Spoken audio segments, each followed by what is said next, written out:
પ્રધાન નરેન્દ્ર મોદી 2 દિવસના ગુજરાતના પ્રવાસે પર્વત પાટિયા ખાતે હેલીપેડની સુવિધા તૈયાર કરવામાં આવી। સુરતમાં 7મીના રોજ વડાપ્રધાન લિંબાયત નીલગિરી મેદાન ખાતે કાર્યક્રમમાં ઉપસ્થિત રહેશે। વડાપ્રધાનને આવકારવા સુરત સજ્જ બન્યું।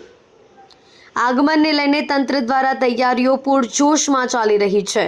કાર્યસ્થળે રૂટ પર કાર્યક્રમને અનુરૂપ સુશોભન અને રંગરોગાન કરવામાં આવી રહ્યું છે।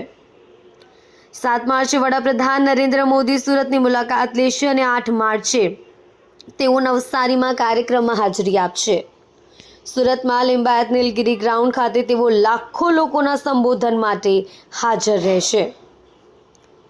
જ્યારે આ કાર્યક્રમ પહેલા તેઓ 1.5 કિલોમીટરના ભવ્ય રોડ શો કરશે, જેમાં હજારો લોકો જોડાશે।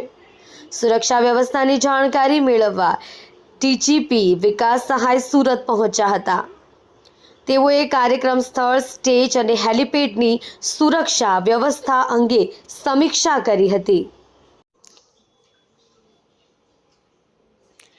કલ્પેશ રાણાની સાથે જોતા રહો ન્યૂઝ 9 ગુજરાતી સુરત।